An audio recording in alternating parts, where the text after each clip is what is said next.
Kuti pakanga pina Harare West kwaya. Asi life. Mukati mezuara nhasi. Usapurwe nenyasha. Dzakanga dzirungarwa vanoti usapurwe nenyasha. Tora mukana uno kuti nyasha musapure nepandiri. Mukati mezuara nhasi wasaidzirwa mudziwa. Kuti uende kunotivina usasare. Usasare.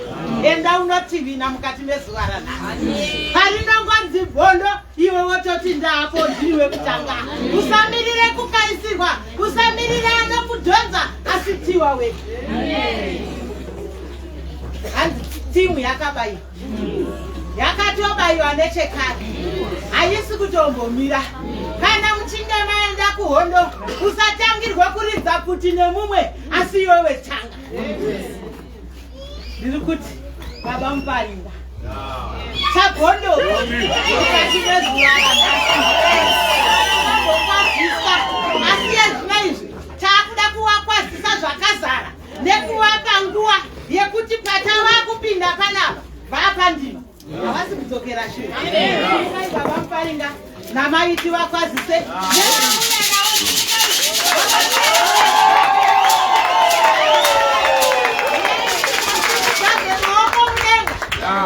Sina vanhu vacho vavibrata urume namuriso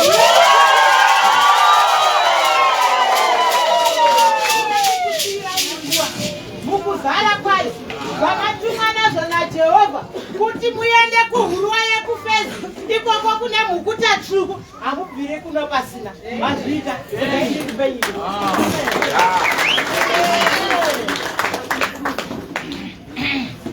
tenda Mwari zvikuru mangwanani ano ngaindikwasikire kerekedzo yaMwari muzita ramambo Jesu. Amen.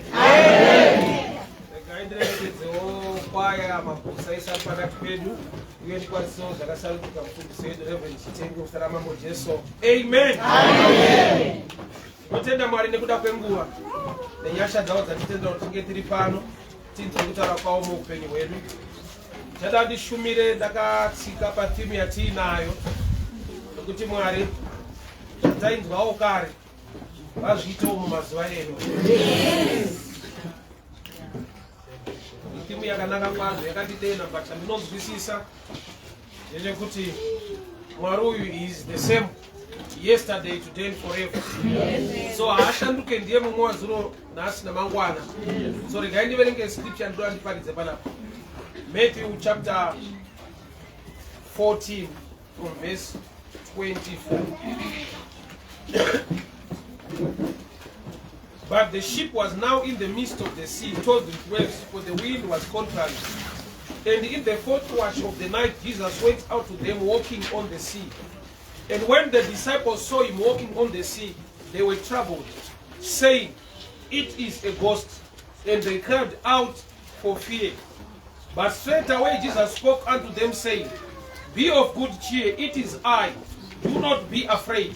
And Peter answered him and said, "Lord, if it is you, bid me to come unto thee on the water." And he said, "Come."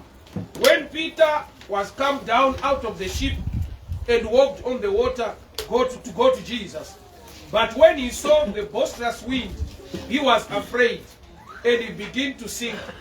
He cried, saying, "Lord, save me." And immediately Jesus stretched forth his hand, caught him, and said unto him, "Art thou be of little faith? Why do you doubt?" And when they had come into the ship, the wind ceased. Baba tinokutendai mangwanani ano. Tamira kuti tinokutenda upenyu. Taurai muupenyu hwedu. Shoko renyu rititsura nekutidzidzisa uye nekutisimbisa. Muzita raJesu Kristu weNazareta. Amen. Nyanda verenga ine chekuita nemunana wakaitwa naKristu. Asi hauna kutanga nekugamuchirwa.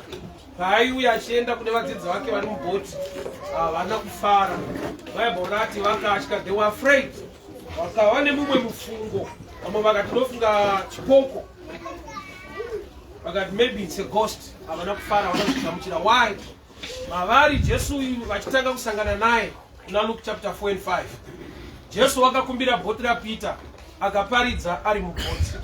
So knowledge yavo kuziva kwavo kanorondoka vainapo ndekwekuti pamvura Jesu kana achida kuita zvinhu anoshandisa bhoti senhororondo yegare kuti wakaparidza akamira bhoti. So this time bhoti raenda, Jesu ari kutevera achifamba pamusoro pemvura. So nhororondo mavari nyangwe vachimuda, nyangwe vachimunamata, nhororondo iri mavari ruzivo rwavo nderekungoziva kuti anofamba ari mubhoti kana achida kufamba pamvura. So challenge number 1 inoita kuti vatye. Haisi nyaya yekuti Mwari haasi kuda kuvabatsira. He was coming to them a solution.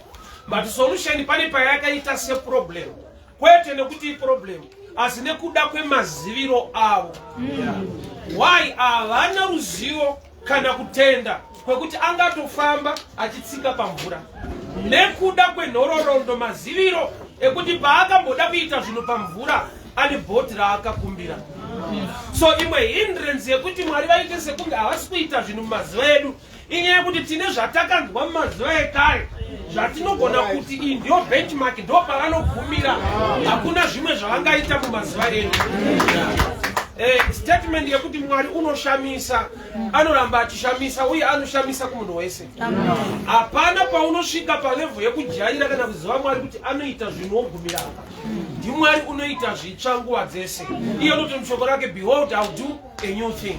So vanava vane kahistory, vane kanhororondo, ndo kaita kuti varegere kuti better tenzi wedu akuya zvati they were afraid.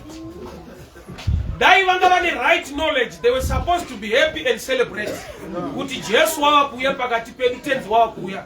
But tenzi achiuya vakabatwa nekutya, havana kufara.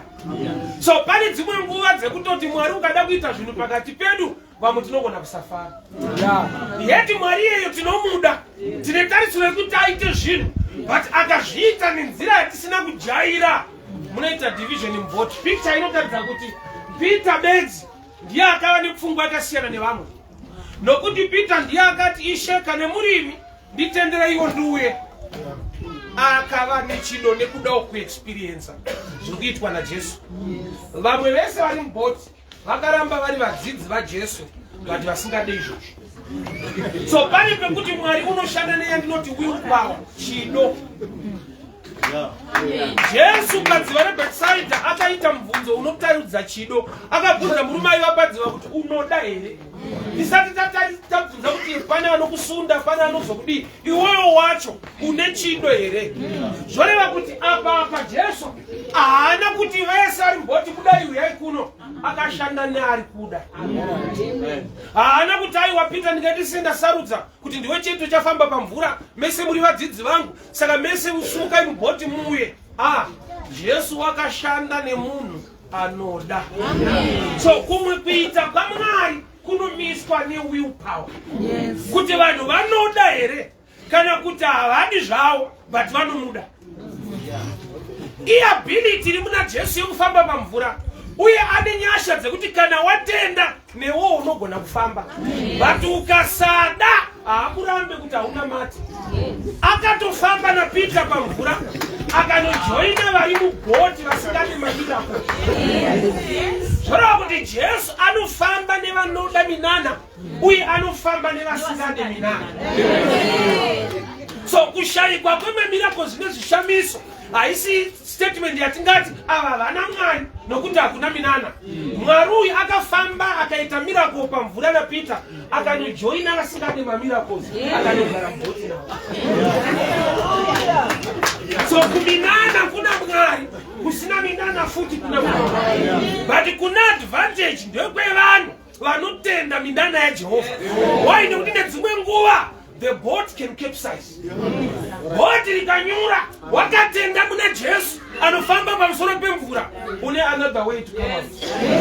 But kana usina kuti watenda minana yacho, unonyura una Mwari anoita kuti usanyura. So number one challenge in nhororondo history in knowledge yavainayo. Munhu unofanirwa kukura pakuziva. Munhu unofanirwa kukura. Growth yemuKristu iri pa-knowledge, pa-information.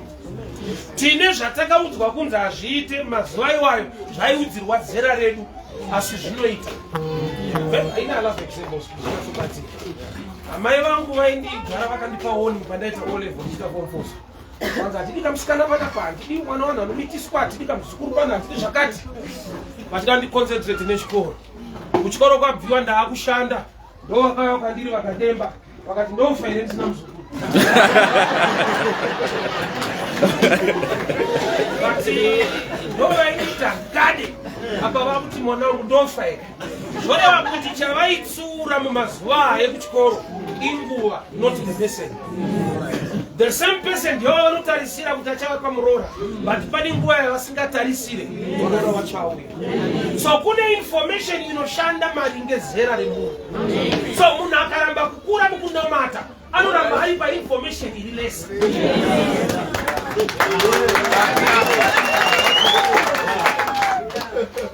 Mark chapter 4 from verse 8. Panotaura the parable of the sower. Mark 4 verse 8 inoti, mbeu yakanaka yakaiswa paivhu, imwe ikamera 100%, imwe 60, imwe 30. A good seed, a good soil. But my yields, they were in 3 categories, 3 phases. Yekutanga yakakura ikakohwa at 30, imwe ikakura at 60, imwe at 100. A good seed, a good soil. Zvazvinoreva ndezvizvi. Mwari wedu unoita zvinhu maringe the level of knowledge yemunhu akuda zvinhu. Taure chiniki. Bhaibheri rinoti Jesu kuGarirea wakaita minanda mishoma because of their unbelief. Kwete nekuti Jesu anga asingavafarire, kwete kuti Jesu anga asisina simba. Zvinongoreva kuti zvikonzero zviri kunzivisa zvikuru zvaMwari kusatenda kwevanhu vari kuda izvozvo. So kune nyasha zhinji dzaMwari dzinoshanda maringe the capacity, the level of knowledge, the level of belief and understanding iri kumunhu anoda kuitirwa. So ndiMwari unoita zvinhu zvaunonzwa zviyo uchiti ndiMwari iri anoita, but haaite pese pese, anoita paanotendwa nekugamuchira.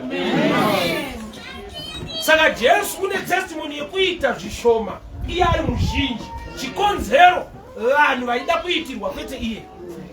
So Mwari wedu uyu unoita zvikuru, but dzimwe nguva unoita zvidiki maringe kutendwa nekugamuchirwa kwaari kuita.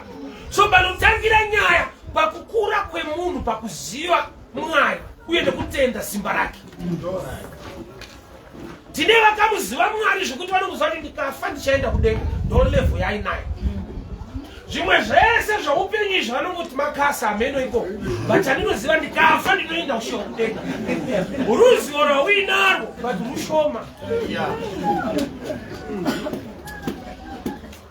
Pane zvakawanda zviri mushoko raMwari zvinoadresa ma-issues elife today. Nyaya yekunamata haisi yekuti ufe uende, ndeyekutoti wakafirwa kuti urarame uone maendero. So there is life on the ground. Yaunofanirwa kunzwisa zvichibva mushoko raMwari.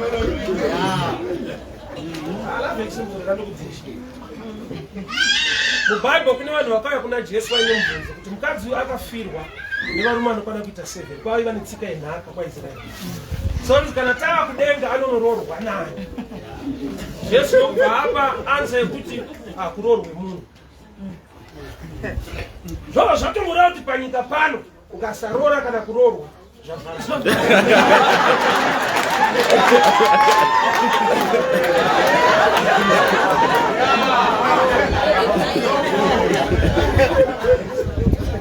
so kune nyaya dzekuti ukashayiwa ruzivo unonzi kuti pane zvichaitwa naMwari tako musoro zvacho hazvikwa zvese pakudiwa knowledge ruzivo. So Jesu ari kuenda kuvadzidzi vake semhinduro, sesolution, but vanomutaura sekunge idambudziko, chipoko iproblem. Vane dambudziko rekuti kune mhepo bhotinoda kunyura, wobva waona futi chipoko pamusoro pemhepo irimo. So zvoreva kuti Jesu ari kutofanana nedambudziko ravainaro, but iye ari solution, arikuda kupedza dambudziko ravainaro, but vese havana kuzvigamuchira level yekuziva. I don't blame them much. Why? Jesu paakavatora akataura izwi rekuti I will make you fishers of men. Kuti vari muprocess yemaking, they are growing. Hautange nekuziva, unokura mukuziva. Danger ndeyekuramba kuda kuziva. Danger ndeyekuramba wisdom, ndeyekuramba knowledge. Why? Hautange uchiziva, unokura mukuziva. Iva nepfungwa ino a teachable spirit, mweya wekuda kudzidza. Haungazive Mwari pazvese zvaanoita ukapedza. You learn and understand in levels. Kune mabofu matatu akabatiswa nzou. Nzou yakakura, rimwe bofu rakabata gumbo, rimwe rikabata the trunk, rimwe rikabata nzeve. Nzou ikabviswa zvanzi taurai kuti nzou yakaita sei. Munhu aitaura area yaabata. akabata gumbo akati rinenge duri. Akabata trunk akati nzowini ngechipande. Akabata nzeve akati aiwa rusero. Vese vari right zvavataura zviri panzou. Vari wrong havasi kuda kubatanidza pfungwa yemumwe nemumwe. Church ine dambudziko rekuti vamwe vakawanirwa nyasha vari outside their church vanoti hasi Mwari mwararinga izvi kuno. Mwari wedu unogona kutaura nemunhu asingapinde nesu. Okay, John 4:24.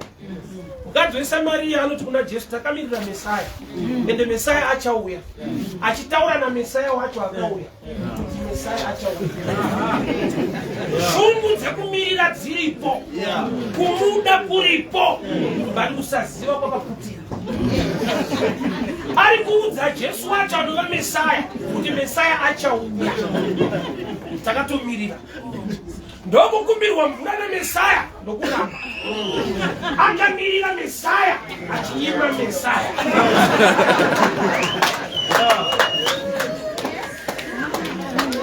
Zvoreva kuti shungu is not enough usina knowledge. Kungonzwa kuda chete usina ruzivo kunoita kuti neimwe nguva upesane naMwari iwe uchida Mwari. Kurovererwa kwaJesu kwakaitwa nevanhu vaida Mwari vasingazive Mwari. Nokuti when God became men started to fight God. Chakaroverera Jesu pamuchinji kwavanhu. Mwari vaone kuti nyika yashata riganipe muponesi. Nyika yashata iyoyo ndokubva yaroverera futi muponesi wacho. Vachida Mwari vasingazive Mwari vanorwa naMwari wacho. So zvakaitwa naMwari mazuva ekare achiri kuzviita mazuva edu, but zvichida tiri kurarama munguva yekuti tine vanhu vakaita abuse maoffices. Alright, I'll explain. I love examples. Unazara kuti mupurisa akakubira ukanoripota nyaya ikatoverifya kuti wakapirwa nemupurisa kana akadzingwa basa tisingaitwe negovernment avavhare department repolice. Atini saka mapurisa hazi right, saka nyika isina mapurisa. Mapurisa imbava vanodhila nemupurisa aba obviswa musystem, but police ichiri effective for the nation. So danger yatinayo semachechi chero ashandiswa naMwari paminana akazoabusa office iyoyo nanisaka minana hakuna. Pakaita profita abira vanhu chiprofita hakuna. Because maprofita imbava urati taakuramba zvipo zvamweya nekuda kwevanhu vakazviabusa kwete nekuti hazviko.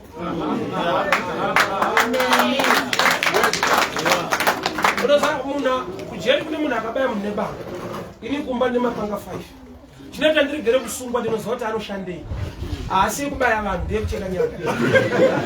So abuse property haite kuti ndiivenge kana ndiinayo. So understanding yedu ngaive pakuziva kuti aiwa hongu Mwari unoita zvinhu, but pane nguva yekuti vanhu vamwe vanowanirwa nyasha nezvipo zvamweya kuti vaite basa. Mufunge tiri kurarama munguva yekuti nevafundisi vanototsotsa vanhu. Saka ukasanga nemwe munhu asinganamati munhu akakuvadzwa akavharwa napasi. Because vanhu vari wounded to a level yekuti ukaona atendeuka pane pashanda nyasha. Munhu akadirwa mari namufundisi, munhu akavharwa naprofet, munhu akanyudzwa nechechi anonika kupandisa kuti uya kuna Mwari. Why? Because mind yake yakakuvara kuti hazvishande hazviite ipafaiti. Yet anotadza kunyatsobhalansisa kuti wakabirwa nemufundisi asi ufundisi uripo ende Mwari ati kushanda nevanhu. So there are times yekuti tinoita overrule jaja kuti Mwari anoita minana but mazuva edu aiwakana because ona inyingi vaita zveminana vakazodai avakazodai. Abuse iripo pamaspiritual gifts, but the truth of the matter Mwari vatiri kuita chishamiso. Sometimes tinogona kurwa nesis the style or the way or the strategy iri kushandiswa nehamwe pakooperate in the spiritual gifts. Wamwana namatira vanhu vachida chirohwa chipindi kukua chidoto.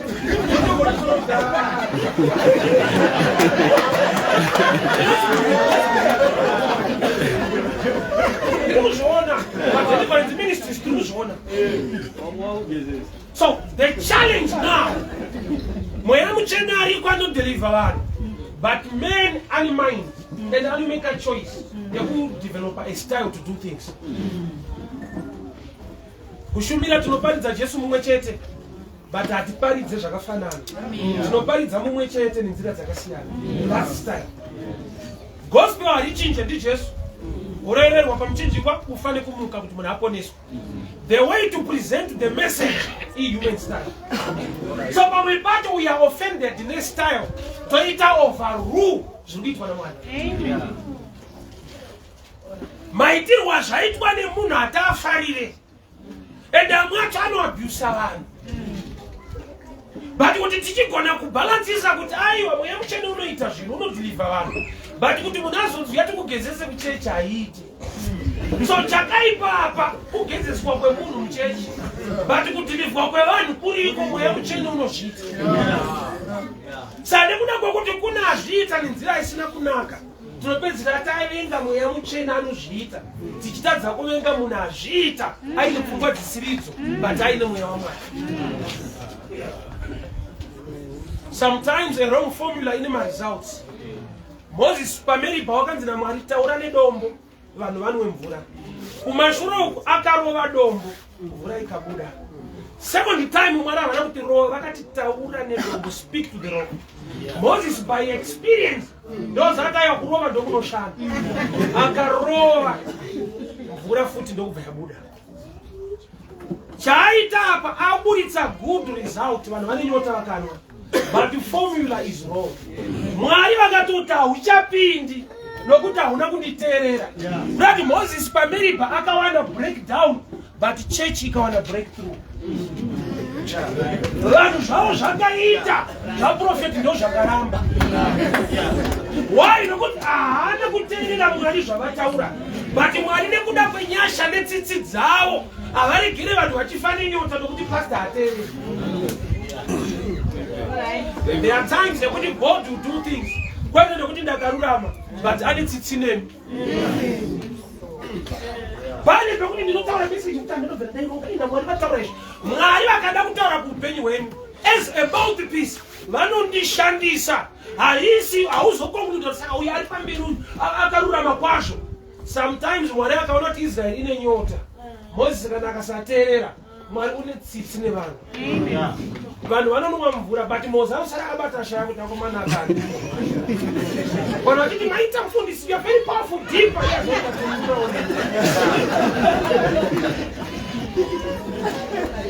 So Jesu uri kuenda mubhodhiri nevadzidzi, but vadzidzi vake vari in two classes. Vakamumirira, vanotya, nemumwanzwa kuti aiwa, I need to experience this. But without the statement ya Peter, isheka na murimi. Inotaridza kuti ari kadhauti futi. Haana kuti aiwa ishe ndimi regairo zvanzi kana murimi. Kuna ndiri kutokuvheta handina shuwa neni. Ndimi here kana murimi handina shuwa kuti ndimi zvangu. But ona nyasha dzaMwari munhu ane kadhauti ikapo akangotenderwa kuexperience miracle yacho. Zvanzi ukatobuda mubhoti ndofunga vamwe vake vakati vakomana handomanyemwa. Uda kutsika pamvura mugungwa tikutya timboti iye adatotsika panze. Peter ndokubva abuda mubhotiri nevamwe vake. Handina kunzwa kuti vakamuomberera maoko vakafara. There are times yekuti ukada kuexperience zvinhu zvaMwari unoita sokunge ndori kurasika. Pane nguva yekuti kana uri right unotanga uri wrong. Nekuda kwekuti marong akawanda. Enda achiwirirana ari marong. Paholiday takaita vane vanzvadzi yangu vakauya kumba vaitamba nemwana wangu mufana. So mufana kana achindiona ndiri baba wake but holiday yese payakapera vane vanzvadzi yangu vachinditi sekuru. Uyu mufana wangu akapedzira kuti vanhu 12 kuti munhu ndisekuru. Ndofunga ndiri wrong. Ngakuti ndinoteka kuti munhu nditi sekuru. Marong akawanda unoita sokuti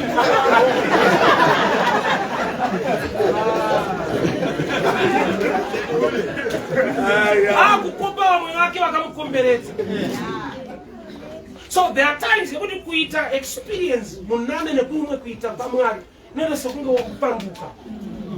kubuda mune zvakajairwa nevamwe. Color TV haina kupandukira black and white. Yakangoyozoudza vanhu kuti aiwa sheti ndered. There are times yekuti vanhu vanonongera improvement. Kurwisana. Vanhu vakajaira zvinhu zvavo kuda zvinyowani kunonetsa. Vanhu vane benchmark malevels. So mukadzi weSamaria kune zvavakatoudzwa kuti maSamaria nevaJudha hadikidzani. Saka Jesu wacho auya ari muJudha. Saka kuti achitenda kuti ndiye Messiah, ivo vakatoudzwa kunzi ava maJudha havasiyani.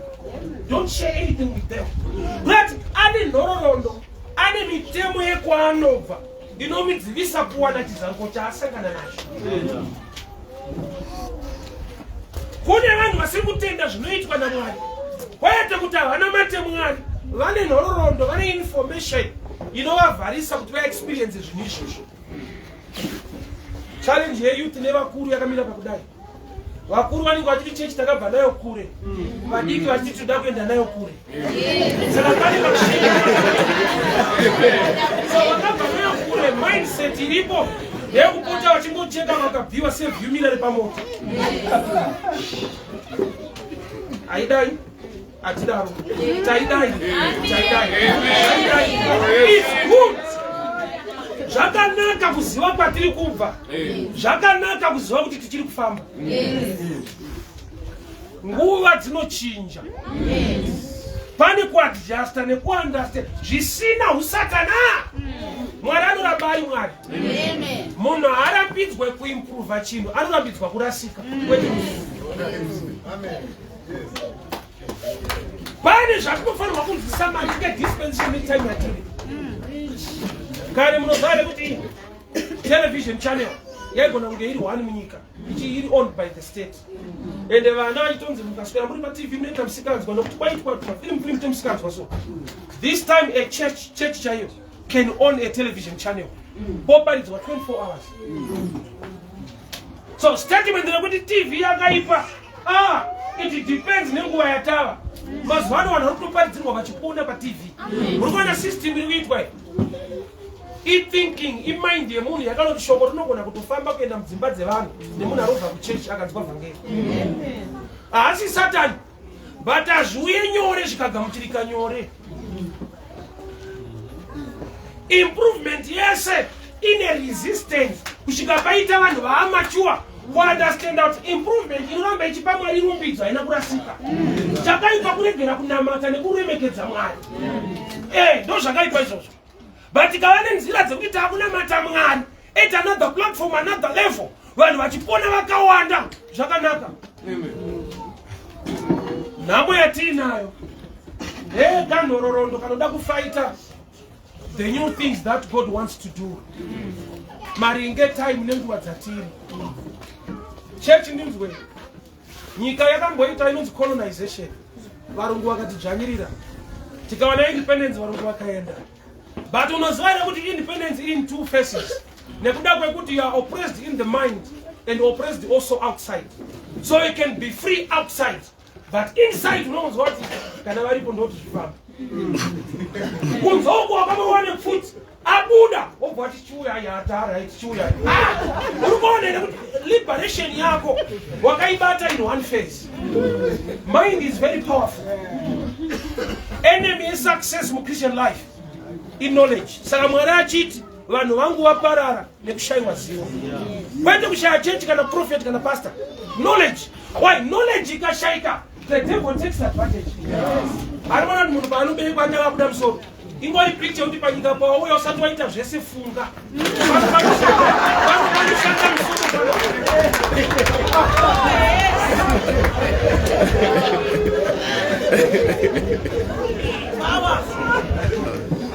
You know, Bible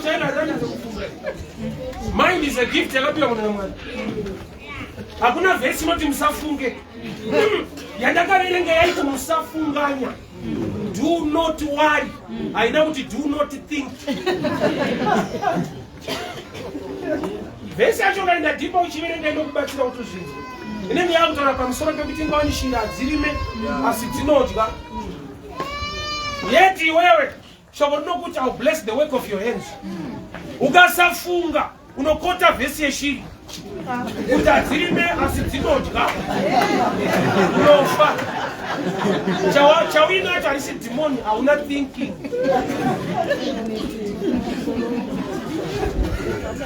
Church.Host, Mwari mabasa ake achiri kutoita, but haite paasiri kugamuchirwa.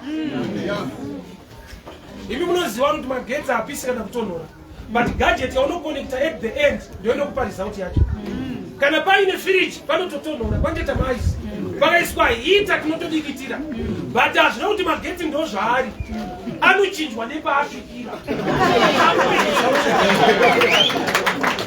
Zvakaita simba raMwari. Mwari anoita zvikuru kune vamwe, kwatiri anogonoita zvidiki. Saka tinoda paanotuma minana yaanoita muIjipiti yese, ane nguva yekuti ari Mwari ane ngoro dzemoto nemabhiza. Pane paanotuma matatya. Matatya aJehovha chaiwo, matatya chaiwo. Kutopinda pamisheni yedenga matatya achingosvetuka se. Ndiye Mwari wakasika nzombe, ndiye akasika mosquito. Anoita zvombe, anoita zvidiki.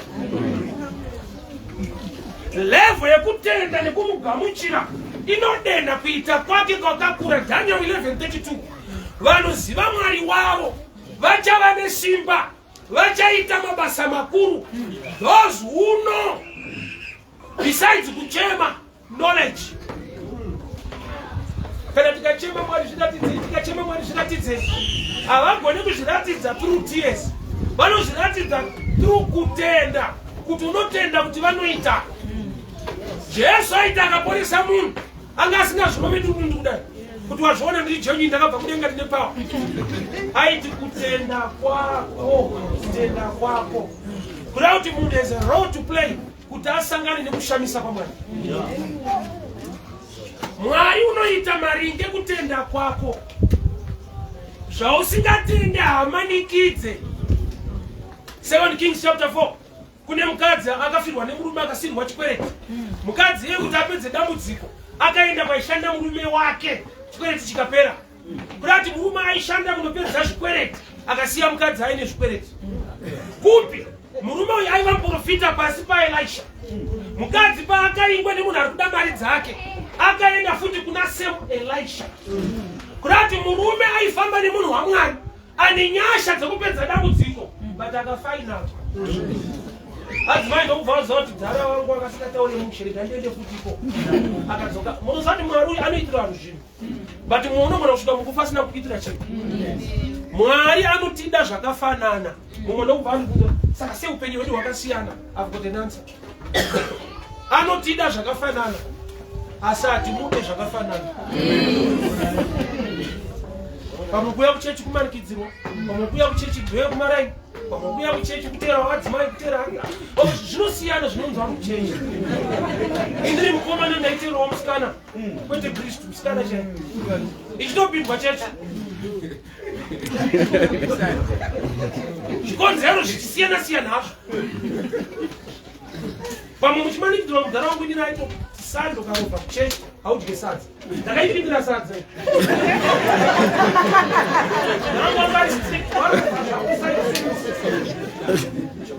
Hauridye. Saka kuti uwane kasadza kako.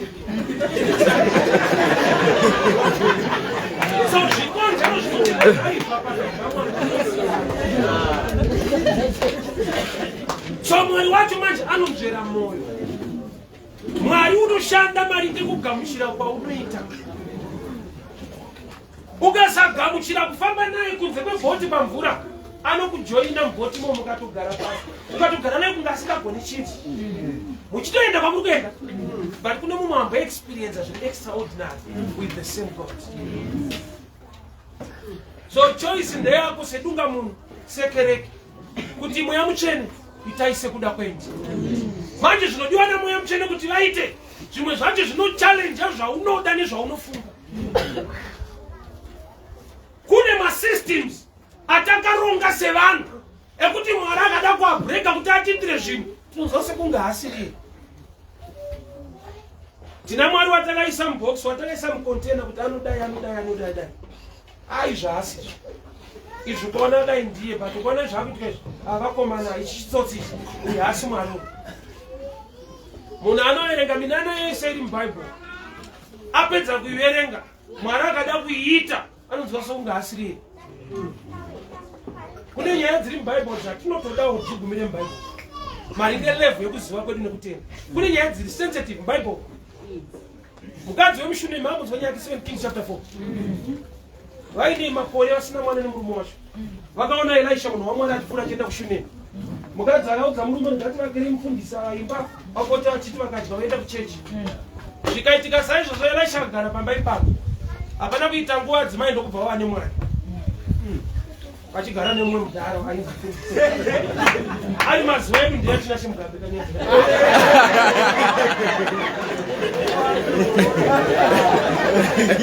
kana nomumwe mudhara 2 years makone mwana endara adzimai vakakupa idea iyo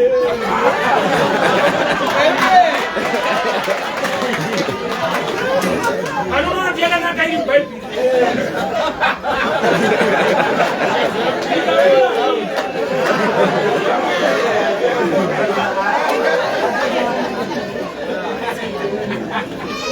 zvoreva kuti ishoko ratinotenda but there are things we need to grow kuti tigone kuzvirarama.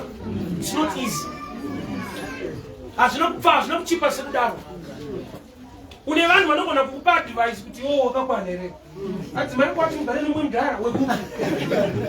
You cannot share with others. But ndimwari unoita zvinhu nenzira dzakasiyana. Abrahamu waitoziva kuti Mwari wakatipa mwana Isaac. Asi Mwari paati ndana Isaac kugomo. Adzimai vangu havauti wechokwadi. Vakangonzi tiri kuenda nemwana after 3 days tiri kudzoka. Abrahamu anoda pachena kuti Mwari vati ndiende mwana kugomo ndicheke.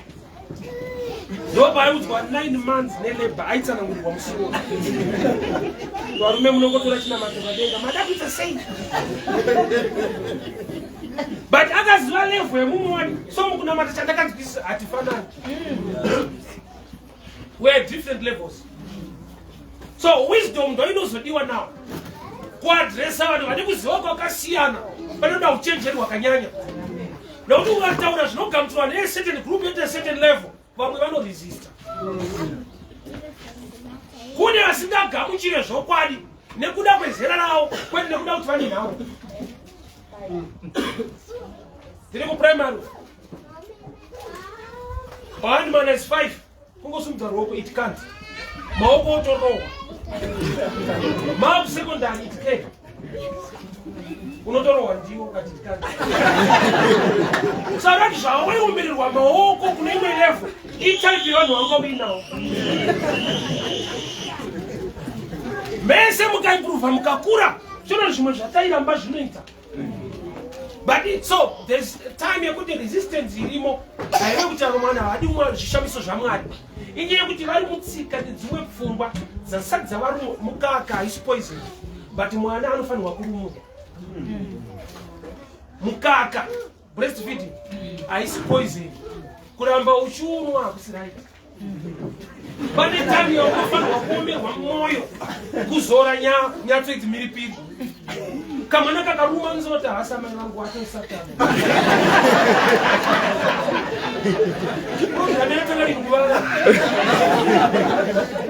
Why? Because zera rine mwana haagone kutaurika naye kuti mwanangu kabeef kari naye. Chaakajaira maliquid. So kugara naye pasi mutsanangurira so kuti mune gangu haanzwi. Sanoda zvinenge zvakaoma so anozoona akura kuti vakandirumura vakagona. But mazuva ekurumurwa yaiva noise. So pese panoda kuitwa zvinhu naMwari noise aishaika.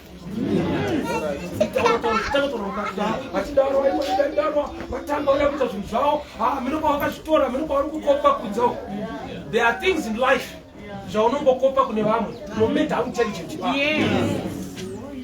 Kune zvinhu muupenyu zvokuti hazviitwe nekugona nekungwara kwako unotodzidza kubva kune vamwe.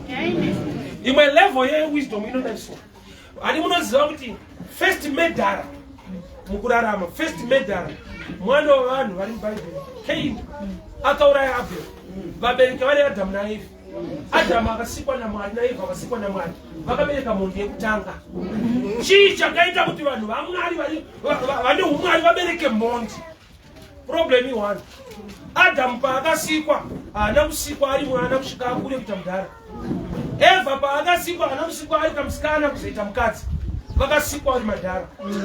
Saka vasina experience yekuziva kuti kana uri mwana zvinofamba sei. Unonzi kutamba muri vana kuita sei. Saka vana pavakaudzana kuti handi kuseri kuti unoita zvatiri kuita vaingoti ndizvo.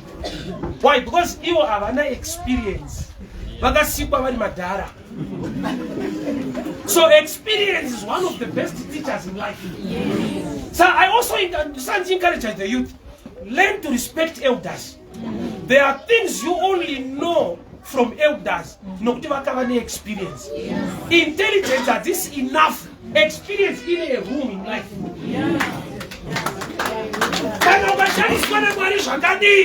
Respect elders. Sambe wakadani wana mwari Sunday school alimo agarara paside pepereka. Ai manya kuna elasi kudanwa. Elasi kudanwa ndiye akaudza Samira kudanwa kuti ndiye mwari. Brati mwari wale unotara ni ovasaziva kuti ndiyo. Shimawano kunza munhu asiri kutaurwa naye. Why nokuti aimbotaurwa naye. Your mind must be open. Kugamuchira zvinoda kuitwa naMwari, rega kuva resistance. Ita muponesi zvaunoda. Akatanga kuita zvaunoda zvimwe zvacho hauzvide. Yakananga iso mufunge. Zvanu muponesi akada kupedza nhamo yako. Anongoisa basket up. Oti yaubvise iwe ndoshoma yasaka. Muponesi akuita zvaanoda. Akutorera vanhu mari. Uye ungoti hasi muponesi mukunda.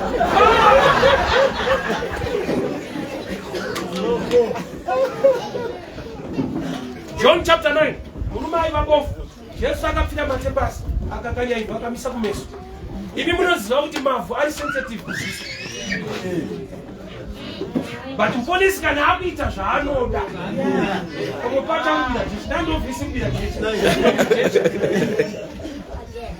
Kuisa mavhu aya kumeso. I-process ye-healing. But the problem, you're in process. Hama dzangu kuti Mwari itai sekuda kwenyu nyangwe mazuva yenu zvamaita kare. Zvinhu zvacho zvinodemanda level of faith yati kurei. Zvikaitirwa vadiki vanonosekunga hasi Mwari kana kuti Mwari wacho akutotirwisa. Mozobva kunyika nyika yakaoma uri kubirwa zvinasvita mushi vari kutambira ishoma wouya kuchechi toti shoma iyo chungu.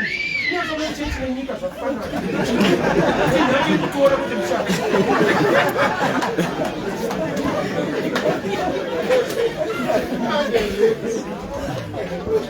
So mind must be open kuziva kuti zvinodiwa namuponesi ndezvipi.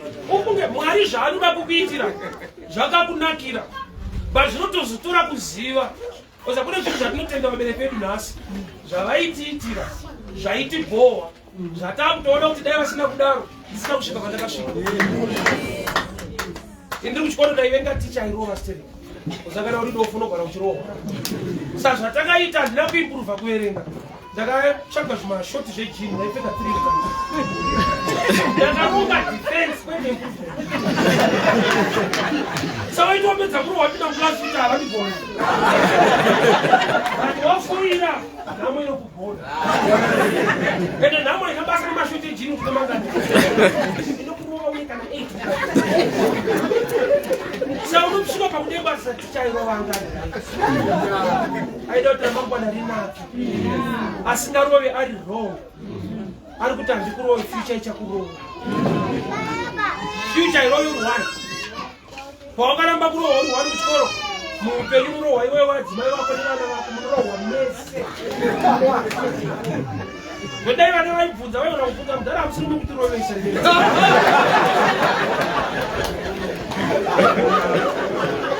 Why? What's good with Makarama? So Mwari wedu ndi Mwari unoita zvinhu. But unoshanda maringe the willpower and the level of knowledge irimumunhu. Ani zvanoda kutiitira. But zvimwe zvacho zvinorwa nenhororondo semukadzi weSamaria. Messiah ndomuda. But ndoramba ndakamirira nokuti kwedu kune tsika yekuti isu nemaJudha hatidyidzani. Hama dzangu chinonzi the body of Christ.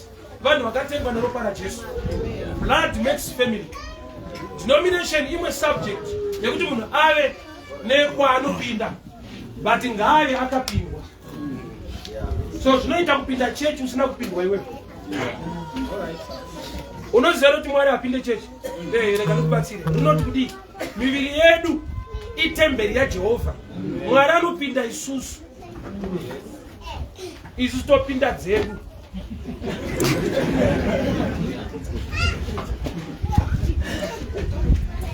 Zvoreva kuti kana munhu akuva neunderstanding yekingdom, ukaona munhu asingapinde yenyu panze apa anonamata akatengwa neropa raKristu ihama. But nokuti inzwa hazvinomboipa kupinda chechi, chakaipa kupindwa nechechi. Chechi ikakupinda ukatoenda kugogwe kusina unoita goro usina namata. Wotopupura nhama dzangu ndakarasikirwa 6 months ndisina namata hakuna yenyu.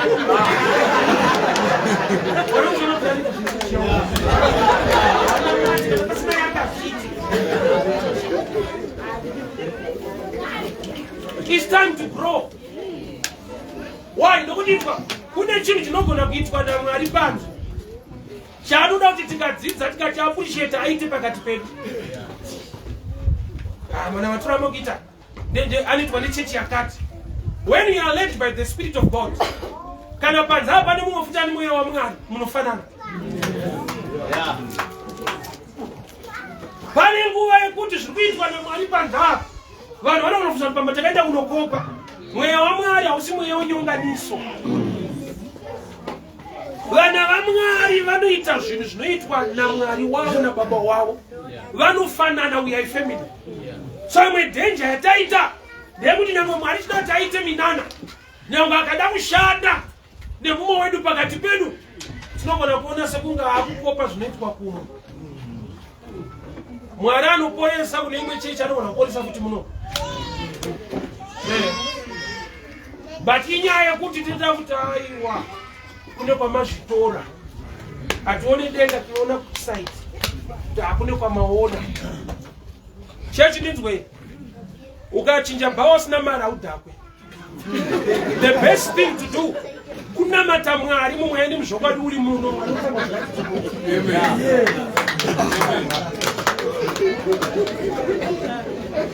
Kuita kwaMwari, Mwari hataimire chechi, anotsvaga vanotenda. Chanofunga chechi yedu haina power, hakuna chechi ine power. There is power in the name of Jesus. Watopedza. So kana ari yeJesu atorumidza muno, tichangona simba rake. Yes. Namo neka resistant, mubhoti mamo neka division.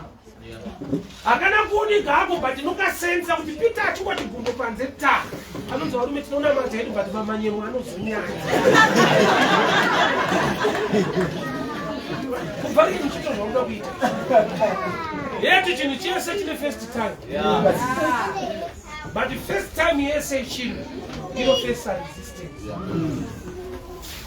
Chinhu chakanaka chingosvika panzvimbo nekugamuchirwa ka1. Tinotanga chita sekunge achifarirwe kunge achidiwe, wozoona kuti vanhu chinhu ichi vanochida. Ozatine zvinhu zvatinoda zvatinovanda kunge hatidi.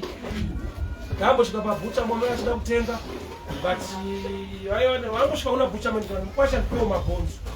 Ndokubva wapimirwa mabhonzo. Vakuda kuti bude ndaona vadzoka vakukomplena. Sanzi haana nyakana kanyama. Iwo shona yavo vati ndiri kuda mabhonzo. But vakuchema kanyama mabhonzo. So zvakatiratidza picture kuti nyama inenge ichitodiwa zvayo. Kumabhonzo kutenderera but chekunyanya kutadza. So pane patinonyepera kunge hatidi zvinhu zvichienda nekubhonzo zvedu. Iwo sanogona munhu achitenga hembe pabhero achikomplena kuti patakabvaruka. Iyo kana yakatombopfekwa Unotarisira zvese. Saka zvozoti ina bhatani mweya wekutanyowanya.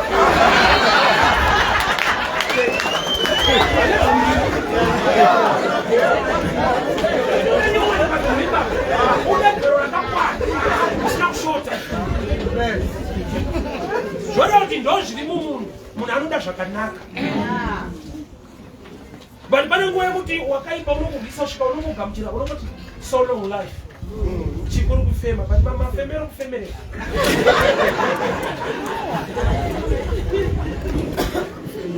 Hakuna asikade chakanaka ufunge.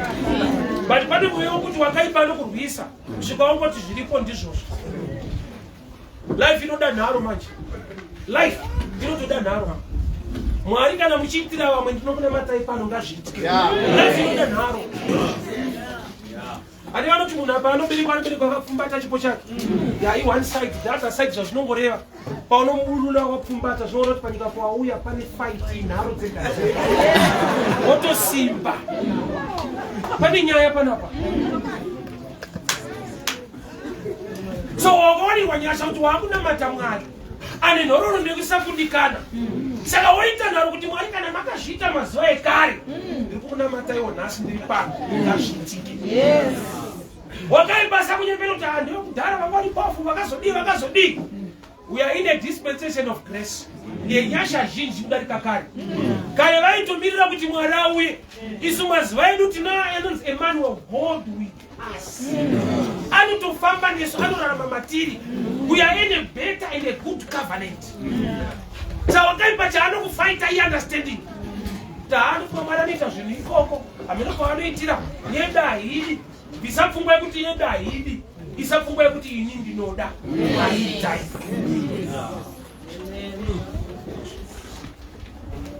Bedside ukaona mumwe achipupura kuti ndikada kupinda ndiri kutangirwa. Papa ni competition. Baba sina kureruka. Baba sakati zvindara achona ngangopinda wapuri. Waipona nema problems madiki wewe undachisara. Inzvimbo yezvikuitwa zvinhu naMwari. But yaitodawo nharo. Nawe uzotaura ukereke. Kuti ukasaita nharo ameno ako. Wakaipa statement theme iri pano iyi. Anoziva kuti Mwari haashanduke zuro nhasi namangwana. But anoda kufaitewo kuti zviregere kuitika muupenyu hwako.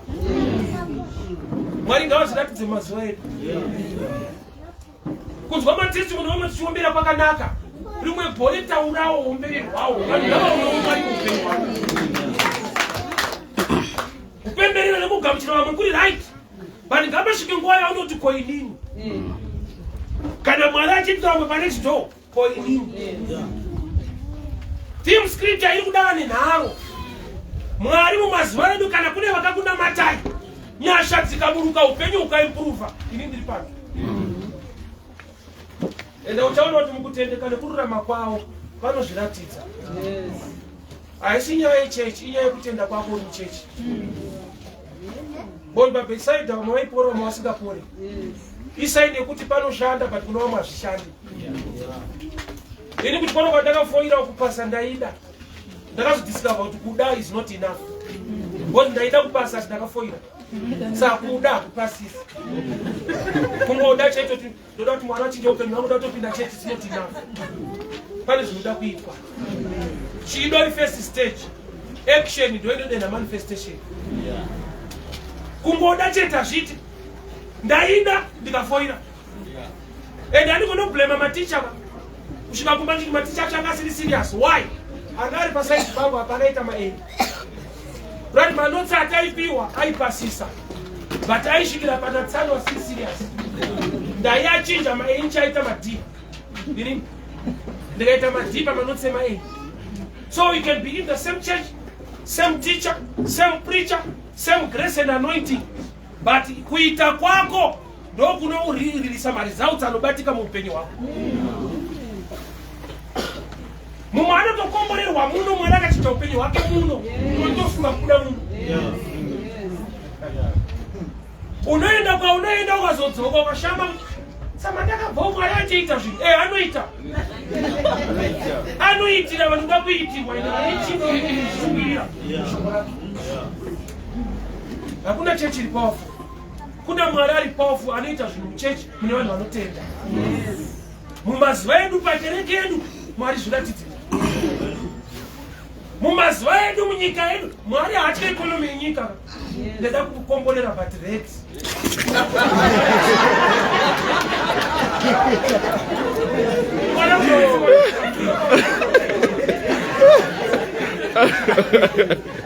God is more than any economy of the world. Muna mate uone. Airopa fadza vanhu vaigara murenje, mugwenga, vachidya nyama mugwenga, kusina bucha. Iyo bucha itoripo pasera. Aipa vanhu nyama mugwenga. So ane rorondo yekuita zvishamiso yaanogona kuita futi nhasi. Usabviswa kutenda nemamiriro ezvinhu. Cheka mamiriro ako muna Mwari anogona kuchinja zvinhu. Munguva ino vanhu vari kutokomborerwa ufundi. Anozati muupenyu pano unoti zvinhu zvakaoma unenge uchinyepa. Unofanira kuti zvinhu zvakandoomera. Because life at every level haiomere munhu wese. It's unfortunate kuti ichokwadi chinotirwadzei. Proof ukaenda mubucha unosvika muine mazondo isaini yekuti mombe yacho yanga iripo. Kwete last year, this week. Kune vakatapura miri wese kwakupatsoka. Ukamboona paine nzondo rahuku yacho yanga iripo. Kwete last year. Mukore uno ndo zvazviri mulife. Ukati wakomana wacho hasi kuroora ukatendera nezuro kuona mota dzine zvimabharumzo kwaito nokuchata munhu mukore uno. Saka ukati zvakaoma uri kunyepa iti ndakaomera. Why? Because ukadaro zvinokudenha improvement. Hazvina kuomera munhu wese. Paunochema dai zvaita mushe Omar unoti Mwari rabai makatsika ipapo pakanaka cheshe. Life is stubborn zvekudaro ufunge. Nyaya ndeyekunamata Mwari. Woti Mwari mumhuri yangu zviratidze. Nhororo ndeyese yatanzwa mushoko. You can do it. Anozviita Mwari uyu. Ndokuba Mwari yakwana. But let me just give you my testimony garangu pasi. One day somebody called me. And I'm a street preacher. Don't Vandi shade. That man knows. I met him in the bank. Don't Vandi, I saw you preaching. No, and I want to give you a stand to borrow your coin. Just like that. I've been a church people. He's a 70-day Adventist. I don't do that. Church said that. My church, but when I want to go and sell to the guy, so the 3 must tell you to call you. I want you to get one. Just like that. Mukoyo kuti retu garizwa kwariri. Unozonzi waibata waiunganidza washanda nesimba wazotenga stand pane nyaya. But he's still doing it. Mwari chete kwete kuti kungwara nekurongeka nekudii. There are many preachers in this country. But there is favor. Inogona kukuwana mukore wakaoma kudai. Kuti ndozoya pano nhasi invitation takatosangana kubenki nemuruwa. Just raise your hands. Mozi ere. Takasangana kubenki ikoko. Watainoita mapapers. Mazuva akaoma kudai. Mwari anogona kuzviratidza. Inambira ndamborota ndichandoenda kuside. Ndokunogara vamwe ikoko.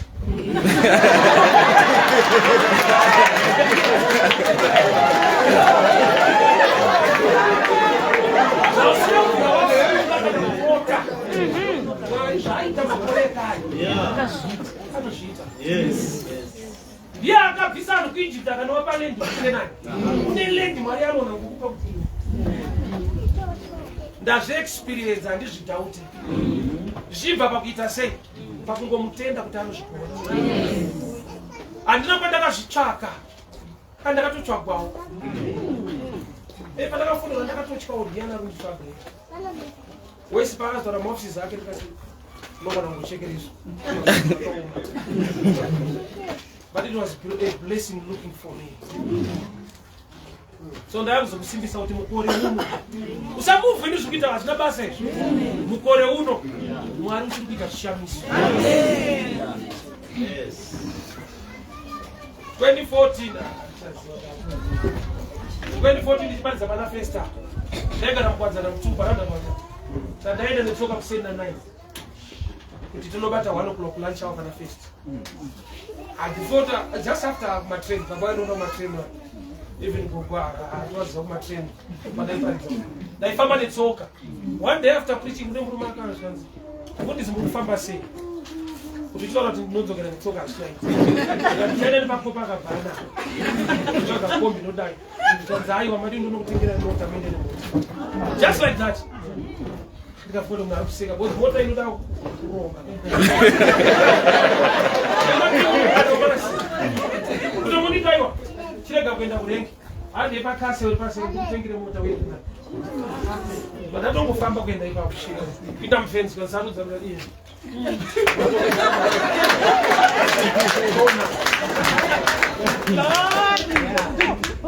angatobva kukwekwe haandizivi akangomira pana fest for 15 minutes akati washumira zvandibata mwari wati ndikusiyewo nemotikari. Mukore wokuti ukafunga kuti salari yacho ndikazotanga ndikazomuchinja ndozotenga magesi unokutika musoro. Oza pane nguva yekuti vanhu vanokuti hauna musoro but uri kubata isinawo musoro kudhara. Unonyenedzerwa panyaya dzevamwe mari yacho haina musoro asana kuti uite musoro. But chandinoziva chisingachinje nyasha dzake dzinogara kuchinja. Kana akazviita kare mumakore ekare he is insane. Usaona moyo ramba uri pamabvi ramba uchimunamata. Chandinoziva unozviratidza.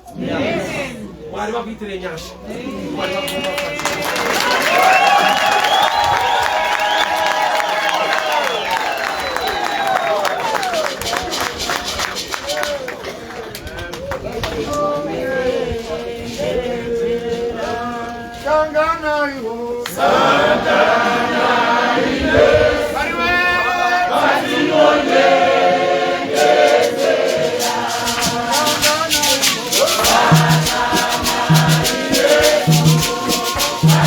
Don't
tichiisa zvipo zvedu zvezuva ranhasi kungotenda kuti Mwari mazviita kuti ndiuye konzwa shoko iroro ndiMwari wakutsanya hauna kuuya nekungwara kwako kana kusimwa